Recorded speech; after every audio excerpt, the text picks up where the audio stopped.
ગહારો કોની હારે વધારે, સાધુ હારે વધારે કે ભગવાન હારે વધારે? હે, સાધુ સાઈ કરીને ગહાય, લખણના પૂરા હોય ને એટલે થોડુંક ગહવાનું એને ટેવ હોય. અને ભગવાનને તો નવરાય ન હોય, નકર ભગવાન ગહે એવા જ છે. ભગવાન કલોગા તો ઘણા છે, પણ એને નવરાય જોઈએ ને ગહવાની. એટલે સાધુને, એટલે સાધુમાં અભિનિવેશ થઈ ગયો એટલે ભગવાનમાં થઈ ગયો. કારણ કે ઓલા ગહી ગહીને કરે ને ઓલા ગયા વિના કરે. ભગવાન છે સીધા, અને ઓલા તો ગાહે પાસે જાય એટલે ગાહે. એટલે કોને ગાહે? આપણા સ્વભાવને ગાહે. આમ તો ન ગાય, કાંઈ વાહામાં તો ઓલું બ્રશ ફેરવે એવું ન કરે, પણ સ્વભાવ ઉપર બ્રશ ફેરવે થોડુંક, અને એમાં થોડીક રાડ બોલી જાય. વાહામ ગાહે તો રાડ એટલી બધી ન બોલે, પણ સ્વભાવ ઉપર જો ફેરવે કોક, ખાલી આમ પોચો પોચો હાથ મૂકે તોય બહુ બોલું થાય, એટલે તકલીફ થઈ જાય. સાધુમાં અભિનિવેશ છે કે નહીં એ એવી જે ઇવેન્ટ છે એ તો ક્યારેક બનતી હોય, બહુ મોટી ઇવેન્ટ. પર અત્યારે આપણને ખબર પાડવી હોય કે આપણને કેટલું પાડી છે. દઈએ હાથમાં આવ્યો હોય તો.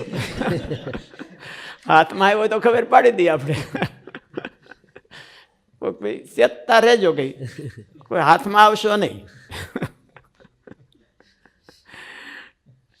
આમ આગળ વાત આવે છે કે અમરીશ રાજાને અભિનિવેશ થયો કે સર્વજ્ઞાન સ્વામીનો અભિનિવેશ થયો, તે સહન કરતા ગયા એટલે થયું કે બીજું કઈ કારણ સાધુમાં જે થયું હોય? શું કે છે? અમરીશ રાજાને અને સર્વનિવાસાનંદ સ્વામીને અભિનિવેશ થયો એ સહન કરતા કરતા થયો કે બીજું કઈ એમાં કારણ? બધી જગ્યાએ સહન કરવાનું ન હોય, કદાચ કોઈકના ભાગમાં સહન કરવાનું ન આવે. આપણને તો દુર્વાસા જેવા કોઈક કલોગા મળે તો સહન કરવાય ને, પછી આપણે તો એને પહેલાં સીધા કરી દઈએ તો આપણને ક્યાંથી સહન કરવાનું આવે? આપણી પાસે દુર્વાસા આવે છે તો આપણે પહેલાં જઈને દરવાજામાંથી સીધા કરી દઈએ, પછી બીજા બિચારા શું કરે આપણી પાસે? એટલે બધી જગ્યાએ સહન કરવાનું જ હોય એવું નથી. આમાં વાતમાં આગળ વાત આવે છે કે આપણા વ્યવહાર છે એ લાખોના હોય ને એ ધૂળમાં મેળવી દે તો પણ એ રાજી રહે ત્યારે એને અભિનિવેશ થયો એમ જાણવું. પણ કંઈ બધાય માણસો કંઈ આપણા વ્યવહાર ધૂળમાં મેળવી જ દે એવું જરૂર હોય નહીં. પણ એને માટે આ ઓલું તો બગાડી નાખે છે, પણ એને માટે એટલું એમ કે ડેડિકેશન કરવાની એને તૈયારી હોય, ત્યારે એને સર્વસ્વ ડેડિકેશન કરવાની તૈયારી હોય ત્યારે એને અભિનિવેશ થયો કહેવાય. એ બગાડી જ નાખે એવું જરૂર નથી. બગાડી ન નાખે તો આ એને માટે વાપરે, પણ એના જેટલું એમ કે સર્વસ્વ એને મૂકવા તૈયાર હોય ત્યારે એને અભિનિવેશ થયો કહેવાય, અને એને જ અભિનિવેશ કહેવાય. ભગવાન માટે બધું મૂકવા તૈયાર થાય છે, પણ ભગવાનના એકાંતિક ભગત હોય અને એ તૈયાર એ એમ કહે તો મૂકી ન શકે તો એને સાધુમાં અભિનિવેશ ન કહેવાય. મહારાજ એવું કીધું છે ને, તું તત્કાળ સાધુ થા તો તત્કાળ થાય એમ, તો એનું નામ અભિનિવેશ કહેવાય, નહીં તો અભિનિવેશ ન કહેવાય. એટલે એને માટે કરવાની કાંઈક તૈયારી, એને માટે ગુમાવવાની તૈયારી. લાખોના વ્યવહાર ધૂળમાં મેળવી દે એનો અર્થ શું? કે એને માટે ગુમાવવાની કંઈક તૈયારી હોય આપણે પાસે, એને માટે કંઈક કુરબાન કરવાની તૈયારી હોય તો એનું નામ અભિનિવેશ થયો કહેવાય. અને એવું કંઈ ન હોય તો અભિનિવેશ ન કહેવાય, સામાન્ય હેત કહેવાય. વાહ વાહ રામ રામ એમ આવે ત્યારે રામ રામ કરવાના, વાહ વાહ કરવાના. સ્વામી, આત્મબુદ્ધિ અને અભિનિવેશ બે એક જ કે બેમાં ફેર? લગભગ તો એક જ કહેવાય. આત્મબુદ્ધિનો એક્શન રિએક્શન પણ મહારાજે એ જ કીધું, અને અભિનિવેશનું એક્શન રિએક્શન પણ એ જ કીધું. પરિણામ બેનું એક જ છે, એટલે બે એક કહેવાય. શબ્દો જુદા છે. અભિનિવેશ છે એ ઠેઠ જીવમાં ઘરી ગયેલી વસ્તુ છે. જીવમાં જે વેગ ચડી ગયો હોય એ અભિનિવેશ કહેવાય. અને આત્મબુદ્ધિ છે એ મોટે ભાગે ભગવાનમાં સાધુમાં પ્રયોગ થાય છે. અભિનિવેશ શબ્દનો પ્રયોગ લોકમાં હોતે થાય છે. કોઈકને માનનો અભિનિવેશ થઈ ગયો હોય, કોઈને લોભનો અભિનિવેશ થઈ ગયો હોય, કોઈને અહંકારનો અભિનિવેશ થઈ ગયો હોય. આપણે ઓલી વાત નથી કરતા, ત્યાગ સ્વામી કહેતા કે એક માતાજીના ભગત છે, એણે લગભગ 6-7 કરોડનું મંદિર બનાવ્યું અને એમાં જીવતા માતાજીનું સ્થાન રાખ્યું એમ પહેલું. તો એ એનો અભિનિવેશ જ કહેવાય. અભિનિવેશ શું કરવાનું કહેવાય કે એટલી એની પાછળ એના નામ પાછળ ને કુરબાની કરે છે. લોક લાજ મર્યાદા કાંઈ નથી જોતા. વ્યાજબી કહેવાય, કેટલું વ્યાજબી કહેવાય એવું કાંઈ જોતા નથી અને એને વાહે પડ્યા છે. તો એને એમાં અભિનિવેશ થઈ ગયો કહેવાય.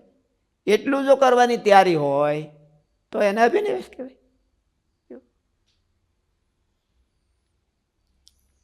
સ્વામી, આગળ આવ્યું કે વર્તન વિના વાતો કરે.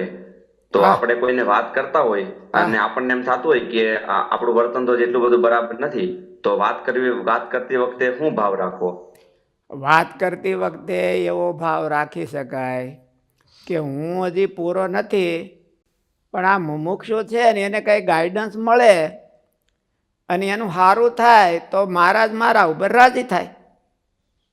આપણે તો મહારાજને રાજી કરવા માટે, આપણો પ્રભાવ જણાવવા માટે આપણે એને નથી વાત કરતા, પણ એને કંઈ સમજાય અને એ ભગવાનને રસ્તે હાલે તો આપણા ઉપર મહારાજ રાજી થાય.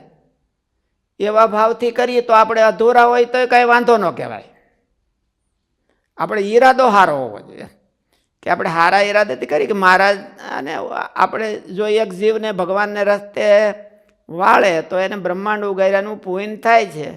આ દૈવી જીવ છે, ભલે હું તો પૂરો નથી, પણ એને આપણે સારો પ્રમાણિકતાથી રસ્તો બતાવી અને એ જો રસ્તે હાલે, મહારાજને ઓળખે, તો મહારાજ આપણા ઉપર રાજી થાય. તો આપણી અધૂરાઈ છે એ જલ્દી પૂરી થઈ જાય.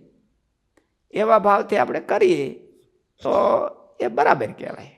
અને કાંઈ અહંકાર કે એવું રાખીએ તો, કે સ્વાર્થ રાખીએ તો એ બરાબર ન કહેવાય. અને દેહને વિશે, પંચ વિષયને વિશે અને ભગવાનને વિશે જેવો અભિનિવેશ છે તેવો સંતને વિશે નથી, ને સંત એના કરાવનારા છે. એટલે ભગવાનને વિશે અભિનિવેશ કરાવનારા છે, ઓલા બેન કરાવનારા નથી. એમ એ ધ્યાન રાખવું પડે. ત્યારે સ્વામી કહે, શ્રી હરિજીને વિશે પણ અભિનિવેશ નથી, તે મહારાજ સાથે વ્યવહાર પડે તો જણાય. અભિનિવેશ તો એના કટકા કરી નાખે તો એ પ્રમાણે જ કરે ત્યારે અભિનિવેશ કહેવાય. એટલે મહારાજ પાસે એટલી બધી દ્રઢતા આપણી પાસે હજી હોય નહીં. ખાલી આમ ટોક્કર ન લાગી હોય આપણને, આપણા સ્વભાવને, ત્યાં સુધી એનું જળુંબે. પણ ટોક્કર લાગે તો ફુર કરતા ઉડીને ક્યાંય વ્યા જાય. અભિનિવેશ તમ કે લાસ્ટ સ્ટેજ છે. અભિનિવેશ થવો સાધુમાં એક લાસ્ટ સ્ટેજ છે. તો એમાં આમ કે સ્ટાર્ટિંગ પોઈન્ટ એમ કે સ્ટેપ બાય સ્ટેપ કઈ રીતે એ સ્ટેજ ઉપર પહોંચી શકે એમ? અભિનિવેશ એ એમ કે છેલ્લી કક્ષા છે. હા, તો શરૂઆત કેવી રીતે કરવી અને પગથિયા શું હોય શકે? ઓલા છે, ઓલા દોષ છે એ જેને પગથિયા છે. અહંતા, મમતા, રાગ, દ્વેષ અને અભિનિવેશ, એ તો બધા જગત સંબંધી કીધા છે. એવું ને એવું ભગવાન સંબંધી થાય તો એનું નામ એ પગથિયા કહેવાય. અહંતા ભગવાન સંબંધી કરે કે હું ભગવાનનો સેવક છું, આમ તો આપણે એવું જ માનવાનું હોય કે હું ભગવાનનો સેવક છું, તો એ અહંકાર જ છે એક જાતનો. પણ એ પોઝિટિવ છે. હું પછી એવું માને કે હું ભગવાનનો સેવક છું ને બીજા કોઈનો નથી, એટલે ભગવાનના ભગતનો હોવ પણ જગતનો સેવક નથી હું. મારું જીવન જગત માટે વેડફવા માટે નથી. એવું જો કરે તો એને એક પગથિયું શું કહેવાય એમ. અને ભગવાનનું જે છે એનું મમત્વ રાખવું તો એ બીજું પગથિયું થયું કહેવાય. એમાં રાગ એટલે પ્રેમ રાખવો એ ત્રીજું પગથિયું થયું કહેવાય.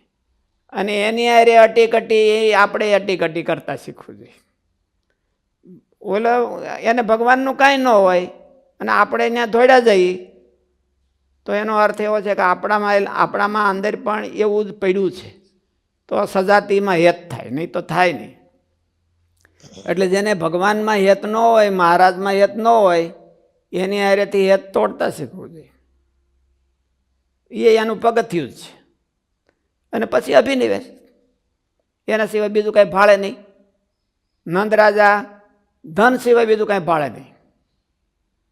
એને જ્યાં હોય ને ધન જ દેખાય.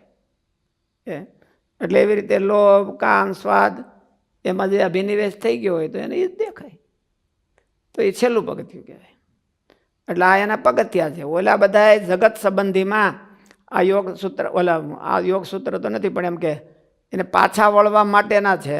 યોગ સૂત્રના શબ્દો છે એટલે પાછા વળવા માટેના છે. અભિનિવેશ છે એ યોગ સૂત્રનો શબ્દ છે અને પાછા વળવા માટે છે એટલે એને જગતમાંથી તોડવાનો. પણ જો ભગવાનમાં જવું હોય તો આમ લેવાનું. એ પગથિયા જ કહેવાય એને. ત્યારે સ્વામી કહે, શ્રી હરિજીને વિશે પણ અભિનિવેશ નથી. તે મહારાજ સાથે વ્યવહાર પડે તો જણાય. તે કહ્યું છે જે વ્યવહારેણ સાધુહુ. આણી કોરે તો કોઈ નથી ને એણી કોરે હોય તો કોણ જાણે. એણી કોરે પણ કોઈ નથી. અને શ્રી હરિજીના મહિમાનો ને આત્મનિષ્ઠાનો ઠેરાવ નિત્ય પ્રલયાદિકે કરીને વારંવાર આગ્રહ રાખીને કરે તો અભિનિવેશ આત્મબુદ્ધિ થાય છે. તો સાધુમાં અભિનિવેશ થાય છે અને પછી મહારાજમાં હોતે થાય છે. જો ભગવાનના સાચા એકાંતિક હોય અવધૂત પરમાંશ અને એમાં અભિનિવેશ થઈ ગયો એટલે એને ભગવાનમાં અભિનિવેશ થઈ જ ગયો છે.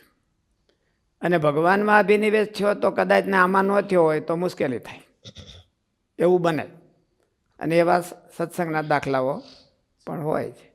ક્યારેક મિત્રમાં અભિનિવેશ થઈ જાય છે તો એને તે પૂછડે ગાંઠ બંધાઈ ગઈ હોય તો છૂટે જ નહીં. આપણે 2-3 વાર છૂટી પણ પૂછડું તો પાછું ગાંઠ વાળી દે.